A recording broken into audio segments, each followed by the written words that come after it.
covered some of that in that excellent interview with Courtney Turner. Yeah. But this whole thing about America, A, needs to have oil, B, needs to have cheap oil, and C, needs money coming in to keep its economy going. And these were the premises that Orlov put forward, and are even more relevant today in terms of the implications of that. It is mind-boggling because, the logic of what he wrote 20 years ago absolutely applies. Peak oil, the moment for peak oil had passed, and that everything in North American society is premised on the cheap accessibility of oil. All of those things would have said, and 20 years ago, as he was writing it for the first time, would have said that some kind of breakdown was imminent. Like everything was so fragile that it should have fallen apart in large measure by now. And it hasn't. And that's the part that sitting here in the beginning of 2026 is so on my mind. Why hasn't it? How has it been able to be propped up artificially, extend and pretend for this long? You can imagine that there would be some tricks up the sleeves of whoever's in charge to be able to pull things along a little bit. But by 2 decades that we're still driving excessively large vehicles in North America. Not to say that, I think that everybody should have their choice to do that, whatever. Not the discussion for now, but the fact that we can still do that we can still go out and buy these vehicles, and that we can still go to the gas station. And earlier, a few weeks ago, just right at the end of 2025, we were amazed at how inexpensive it was to go and fill up your car at the gas station, certainly here in Texas.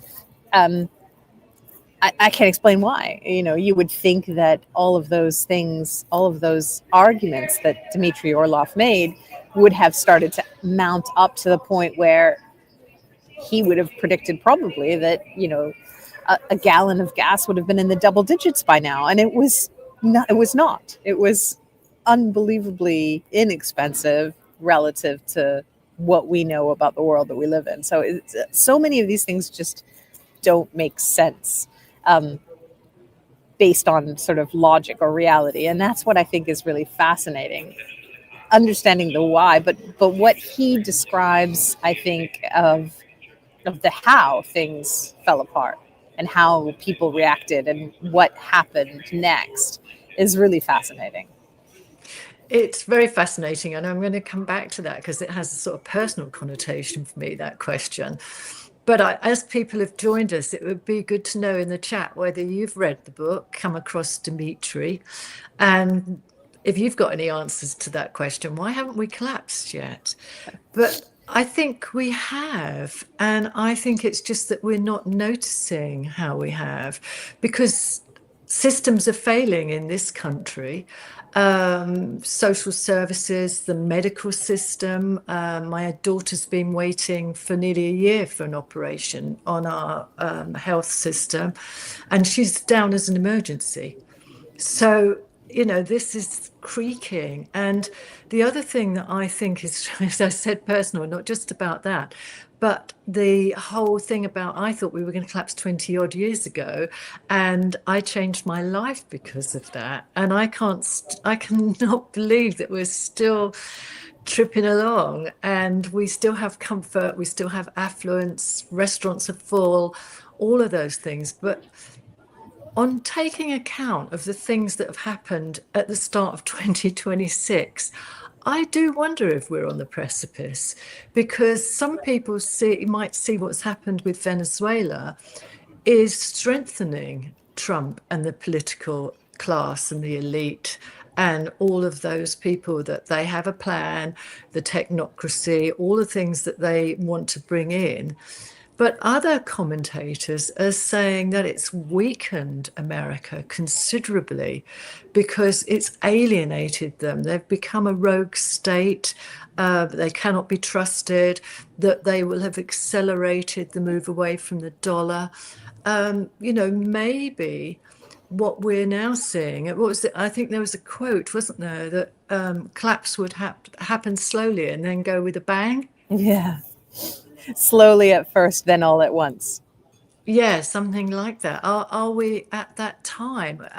Which makes this book so relevant, because the thing I liked about it, one, it's not academic. There's no loads of graphs or talking about what happened in the Roman Empire or, how civilizations collapse over time.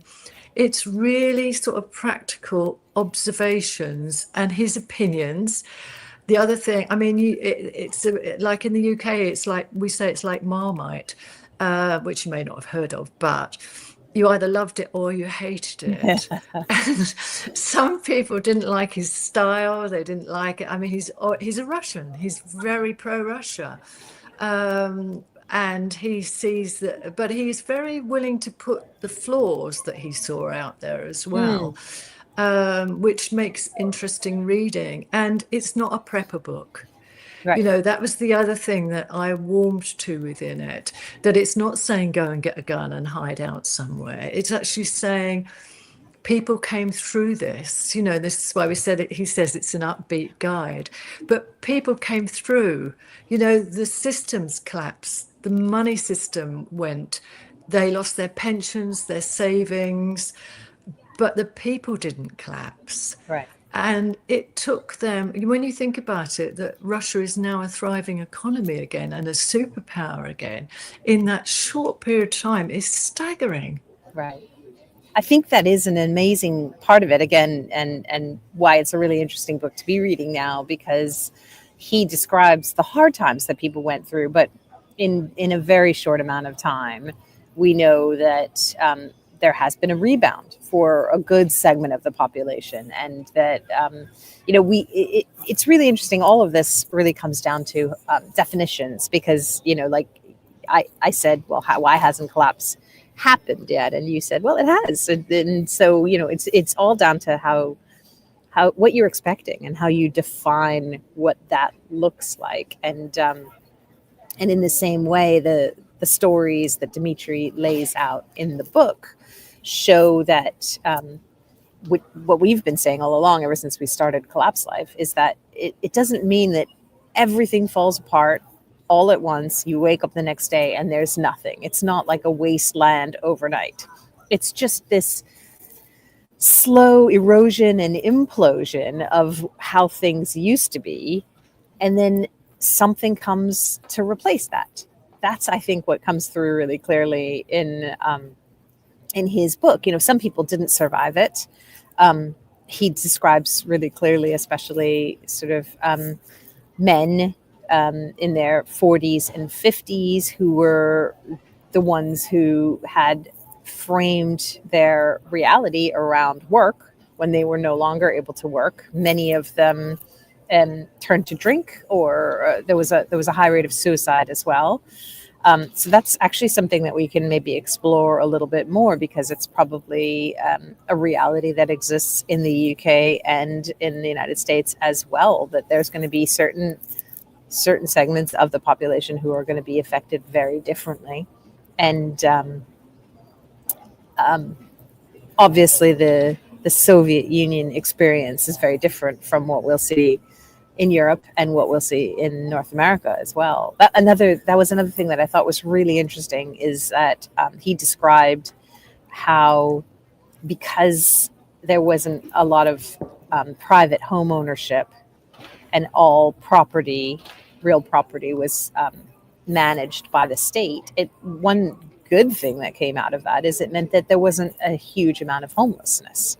People still had a place to live. It might have been a dank, smelly, government-run apartment, but at least they were not living in shanties under a bridge, which is likely going to be a huge impact here in the United States, because even if you don't have a mortgage, you still owe property taxes. And if you can't pay your property taxes, there's still an intervention that can happen where someone can come and seize your property. So there's a huge difference there. And, when you think about the hierarchy of needs, obviously shelter is among your first and most important needs. And so if tremendous amounts of people are rendered homeless, that's going to be a huge difference between what happened 20, 30 years ago in the Soviet Union and what's going to happen in North America or in Europe as well.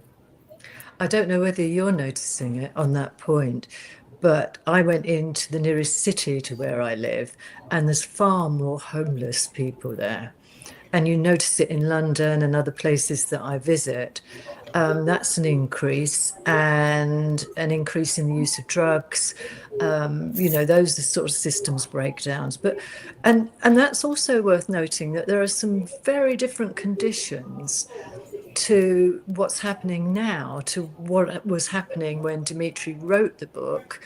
There's no mention of AI, and there's no mention of, because I don't think it did happen because there was the shock doctrine, if you're familiar with the Naomi Klein, isn't it? Naomi Klein book about how they carved up the Russian economy. And the same is, so it was a deliberate dismantling, and we've got the same thing going on here, and the selling off of assets. And also we have in the UK, and I think you have in America, the deliberate destruction of our food systems. Yeah. So that's another way in which collapse is already happening, as far as I'm concerned, that it's being deliberately dismantled so that when these things go, they have another system that's ready.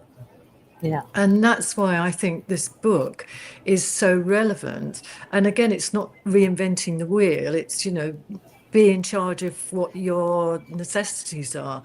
Ideally, your food, your shelter, and the resources that your community has. But there's some added things in there which I think are really valuable. Mm-hmm.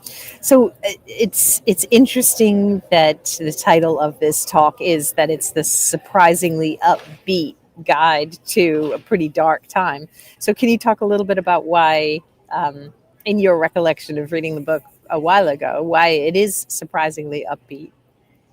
Well, I was going to tell people, and let me check just before I go into the titles of the different chapters, and then I'll mention it. Now, some people have mentioned that the humor, but they find it very difficult to actually find examples of it. It would be what we'd call irony, or just that whole sort of looking at the craziness of it and making comparisons and things. He's very opinionated, which was Orlov is very opinionated. So that might be one of the things.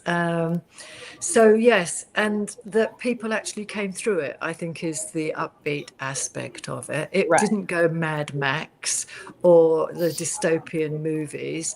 It was hard. There was a lot of crime, and you could rent a policeman if you wanted to, or somebody in the army to take you. That was sort of one of the things, saying, how useful that was. So let me just, before I start going through the chapters and talk about that in a bit more detail. No, we haven't got any comments or questions, but do enter into this conversation. We'd love to hear from you. So the book is 185 pages long. It has 6 chapters. The first one talks about the Soviet example, and he actually describes how it collapsed and the different conditions, which, as we've already mentioned, America's already meeting.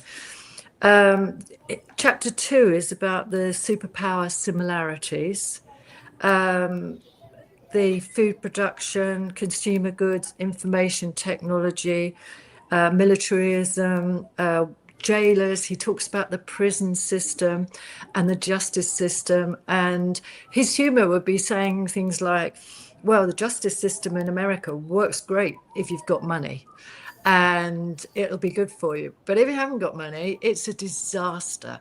So one of his pieces of advice is stay out of the justice system. He also has another aspect, which is about evil empires, the whole concept of bankruptcy and collapse legitimacy. He talks about the collapse gap, And that's when he gets into what the differences are between energy in Russia and housing. And you're right, in Russia, apparently, people couldn't be evicted. Well, that makes a huge shift. He talks about transportation, how most of the Russians, particularly in the cities, lived near transportation. You didn't have, like in the American situation with the suburbs, where everybody was car dependent. Yeah. Public transport still kept going. It talks about employment, what sort of jobs people had. Many people live with their families, they're very strong. And the whole idea about money and what they did, and we'll go into this in a bit more detail, but it was about bartering, Yeah. it was about finding different ways to trade. He talks about medicine, and his whole thing is that's another part of his humor, is to be as healthy as you can and to prepare for hard labor. Yeah. or physical exercise. I think he called it hard labor. You're not going to the gulag, but you would be expected to do more. There wouldn't be the conveniences. Yeah. We would have to, really change our way of life, and we need to be well and fit for that. So he was, for example, on that point, he was predicting a world where there was no more petrol. So your only conveyance would be perhaps a bicycle. And if you could go somewhere to get something, you might be riding or pushing that bicycle and then ladening it down with whatever goods you could capture and then pushing it back home. And that could be quite a distance. So, are you fit? Are you ready for that? Are you able to do that? And if not, what are you going to do instead? And I think the other thing about that is about being healthy, which, because both of us are so collapse aware, is that the healthier you are, the less dependency you have on institutions and corrupt medical practices. And especially, I mean, it's happening in the UK now as well, is that many people are now paying for private medical care because they can't depend on our public medical system any longer. So that can bankrupt people, that can make life really difficult. His chapter 4 is on collapse mitigation. So that's when he gets into what can you do? What can we as ordinary people, threatened by the global geopolitics of what's happening now that we have no control over and can't do anything. I mean, he does say, don't be fearful because you make poor decisions. And one of the things that's really important about being informed, and this is why this book is a good guide to sort of things that could happen, is it makes you feel more empowered that you can actually choose what you do. And he recommends sort of going inwards. So chapter 5 is about adaptation. And chapter 6, and this is another way in which his humor comes in, he's got a whole chapter on career opportunities in collapse. So I don't know what you thought of that last one, but I thought it was quite amusing. Yeah. Yeah. We can perhaps discuss that when we kind of get a little bit more into the guts of the book. But one of the takeaways that I had from my cursory read of the book is he really emphasizes that who your network, is going to be a real make or break in how you survive in a breakdown situation. That being able to have an extended network where you can really reach out to people who have skills that you don't have or tools that you don't have and offer them something in exchange for the thing that you need is so critical. And it's something that we have talked about in the past, but each person is different. It's not like there's a one size fits all solution for that, but having a network, having people near you, or people that you can reach out to who can help you facilitate the things that you need it came through so clearly in the anecdotes that he shared about how important that is, and how if you don't have that network, if you're thinking that you're going to do this on your own or with one other person, it's going to be very, very difficult, if not impossible. Yeah, this is the thing, isn't it? I noticed that we've got a comment come through from DW. I just hope I'm reading it right. Many 50+ men in Western civilization have embraced not working, being a hard, in brackets, drug addict used to cure growing old. In all seriousness, Western men without guns will be the first to go. He adds in SHTF. I don't know what that stands for. I'm guessing. Stands for, yeah. It hits the fan. There you go. Yeah, that's what I was guessing. Moment in the US, city rent would get real cheap. Yeah, there might be all sorts of factors. And Olaf says that it's all about context. And going back to the thing about how men will adapt compared to women, when I was looking up, preparing for this, because Olaf went really quiet as far as I was concerned. I was sort of following him. He had a blog. He was around. He was doing lots of talks. And in fact, it was a blog and a talk that prompted the book deal that he got for this book. And he has written another one called 5 Stages of Collapse, which, believe me, is pretty grim, because he studies different groups and how they approached collapse, which might be a subject for further conversation.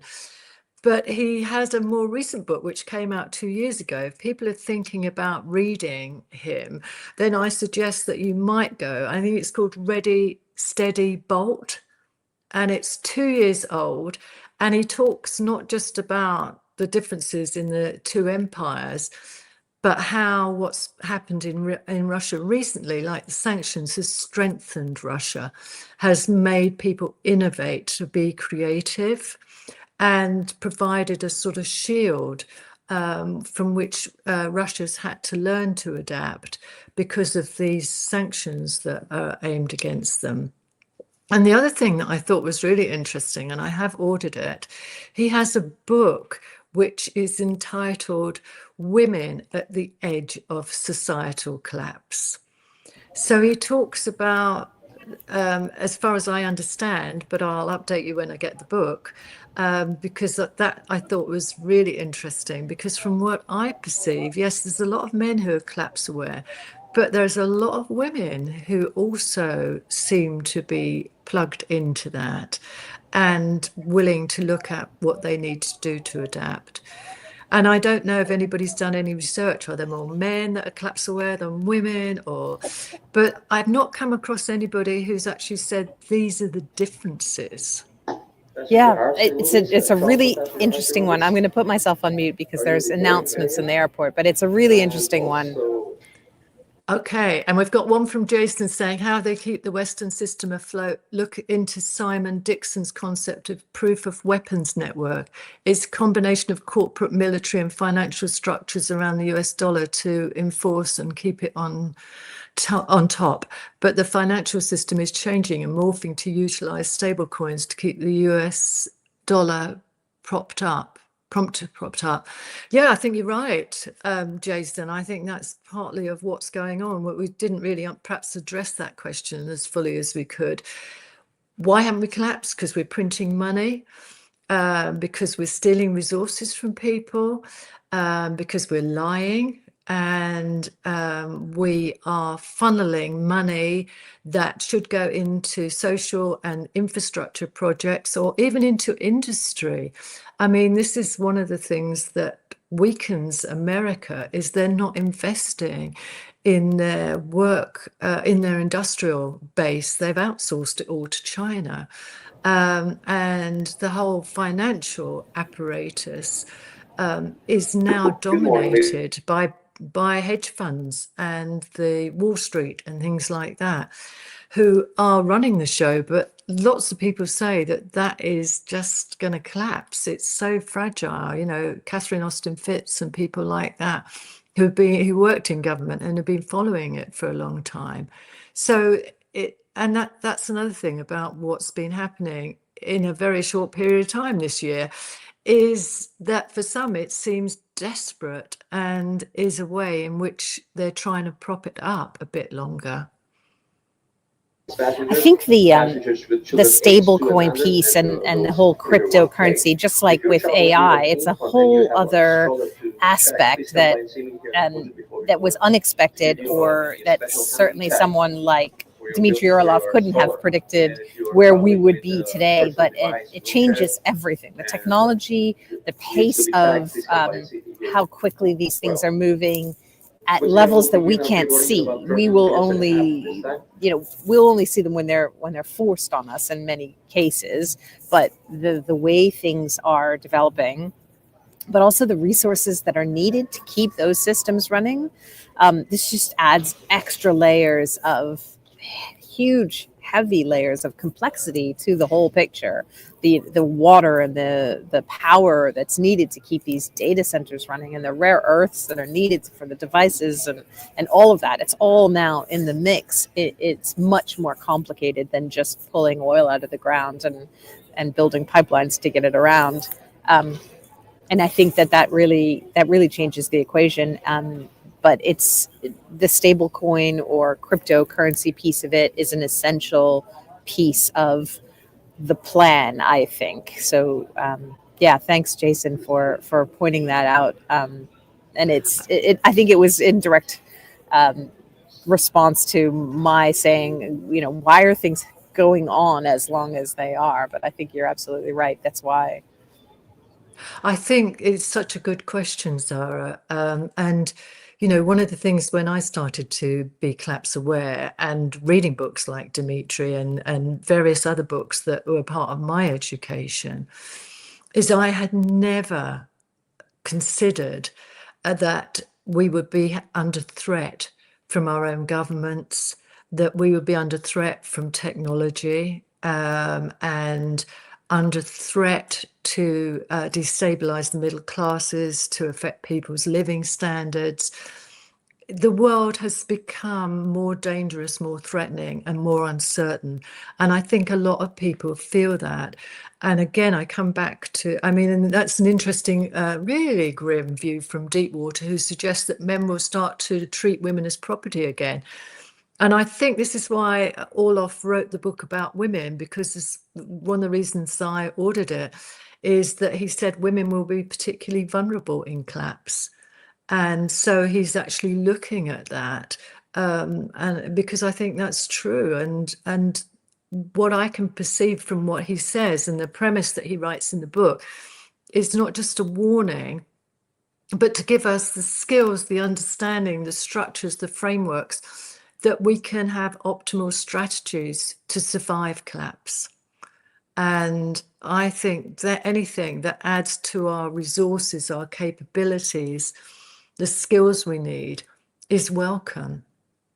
I think the idea of thinking about men and women and the differences, it's really critical. We've obviously come to a point in society where we have been pitted against each other artificially, when actually we need each other. We will need each other more than ever, because I think we've been taught through third wave feminism that there are no differences between men and women, and in fact that women don't need men, that we can do everything that they can do and we can do it better and we don't need them at all.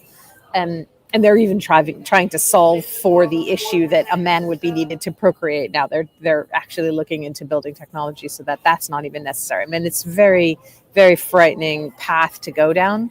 But just think about it. Think about the life that you have right now and the people that are in your life. And I could not survive without my husband. He has skills that I don't have. We are partners in everything. There's a physical difference between us in terms of strength, in terms of height. But there are other things that I do that complement the skills that he has. And we just think of ourselves as a unit. And that's what I think makes us stronger. And that's what people used to think, and not that long ago. And so going into a hard time, knowing that you're a team and that you can share on each other's skills, puts you in a mindset that makes you feel like you can tackle things. It just gives you more confidence than if you think, well, I have to do it by myself, or that I'm I'm going to exclude a whole half of society because of whatever emotional baggage you're bringing into this. I just think it weakens all of us societally, because we've been put in that position of thinking that we're at loggerheads to each other. Yes, another good question, Zahra. Will wokeness survive collapse? Men will suddenly become very popular again. And this is, DW asks, which way of life is most vulnerable to collapse, US or Europe? That's another good question. I mean, I hear a lot of people saying Europe's finished. We've shot ourselves in the foot, literally, with energy and all the other financial things, and we don't have a huge industrial base in the UK. I'm presuming including the UK and Europe. That Germany's in trouble. It's lost its cheap energy from Russia, and its industrial base is falling apart. I don't know. None of us know, do we? We don't know if what's happening in America with Trump has strengthened America, enabled it to have cheap oil and the money that will flow through them stealing it from Venezuela and the other countries that are around there. Or will it weaken it? This is the uncertainty. And can we avoid collapse? Well, we've avoided it so far, but some people haven't avoided it. If you're in Gaza, you haven't avoided it. In Sudan, in Ukraine, lots of places. And, a lot of people writing that they're the canary in the coal mine, so to speak, that it's shown that they don't care about human life, that they will do anything to meet their goals and their plans, including deliberately collapsing cultures, economies, and removing people who stand in their way. Yeah. None of us know. I don't know that we can avoid, we certainly can't avoid change. It goes back to, if we want to use the word collapse, we have to define what we mean by that. And that can happen in so many ways. And as you pointed out, and I think you're accurate, on a lot of fronts, we're already in it. It's too late to avoid it. Things are changing irreparably. We're not going back to how things were. So the question is, how do we survive collapse rather than can we avoid it? What are we going to be on the other side of whatever change is happening? Because I think that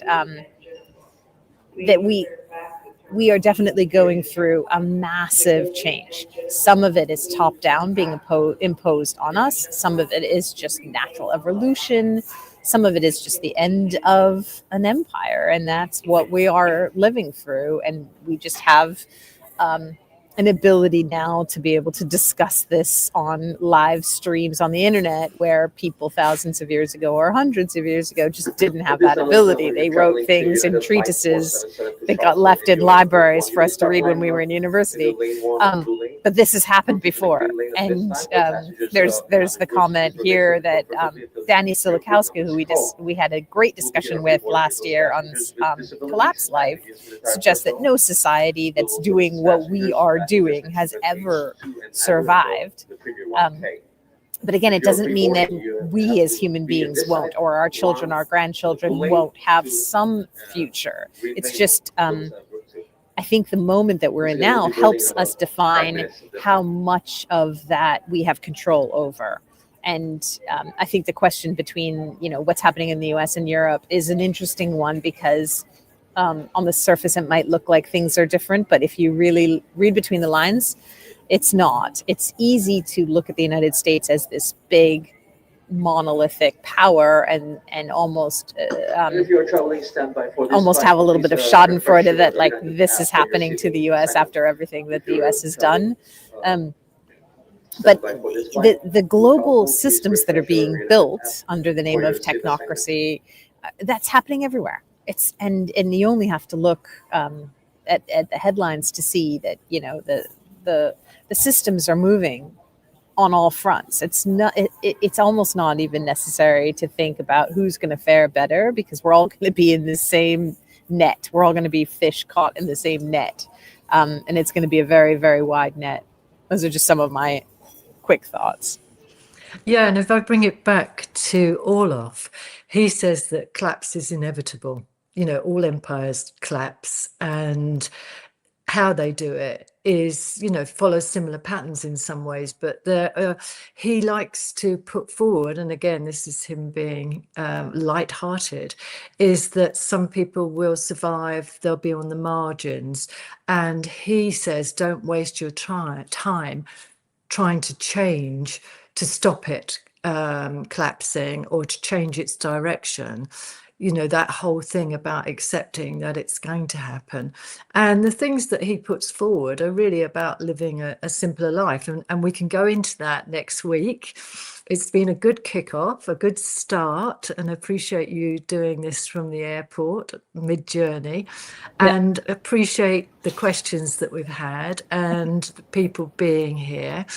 It's a very relevant, valid question about how we survive, how we have personal optimal strategies, what decisions can we make in our own life to bring it down to that sort of level. So thank you, everybody, for being here today. And before we go, Susan, there is one more comment from Jason, which I think is probably a nice way for us to close out. He asks, in the book, did the Soviet citizens know their empire was collapsing, or was that info hidden until one day the government was just not around anymore?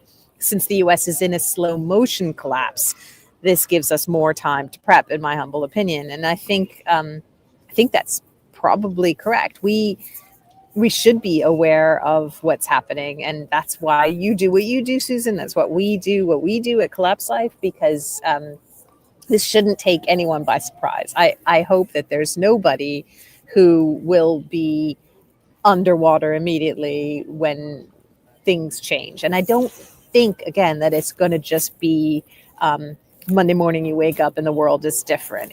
We are going through those changes now, and so we should be aware of them, and we should be preparing for them, and we should be asking some of the questions that Dmitry asks in the beginning of the book, which we can talk about next week, about what can you live without, what can't you live without, and if you cannot replace those items, what will you do? How will you respond? We can kind of maybe frame next week's conversation a little bit around that.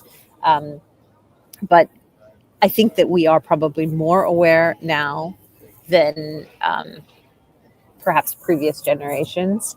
And I think it is inevitable.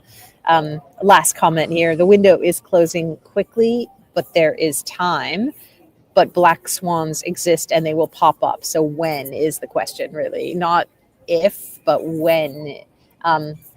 We may think that it's just going to be a slow descent in, but anything can happen. And as we've seen in the first 11 days of 2026, things are changing, things are happening that are beyond our prediction. So get ready as quickly as possible.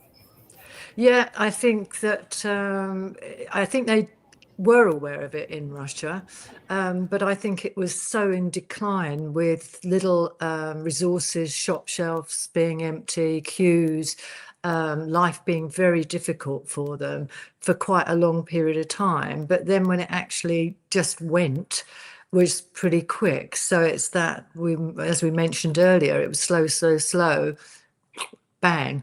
And I think there's the possibility of that happening now. I mean, if there is war, all of those sort of anything could throw it, who knows? So the earlier you start, the more prepared you are. And one of the things I liked from the book, or he said that one of the most dangerous responses you can make in an upheaval and chaos is denial. Denial is the most dangerous response to this situation. So I think the fact that we're talking about it, that people have come along, they're joining in, that collapse, whereas like 20 odd years ago, that was a rarity, and I was completely sort of isolated, and people thought I was mad and doomer. But now it's become almost a popular subject. It's completely changed. So it's entered the zeitgeist. So this book could have a revival. And I look forward to talking about it next week. Thank you again to everybody who's come along, and do bring your friends, because the more people who know and are ready, the easier it gets for all of us. Yes, absolutely. Thanks to everyone for joining. We'll just end by reading out this last comment from Deepwater One. Psychopaths will eventually turn on each other when they can no longer afford to maintain the size of technocracy. I suppose that's a somewhat hopeful note. Hopefully we'll all be around to see them turn on each other. Yeah, and do join us. Do subscribe, press like, come along. We write about collapse and various aspects of that. So be informed. Do come along and join us. Thank you. Thanks, Good night everyone. from me. Bye. Bye.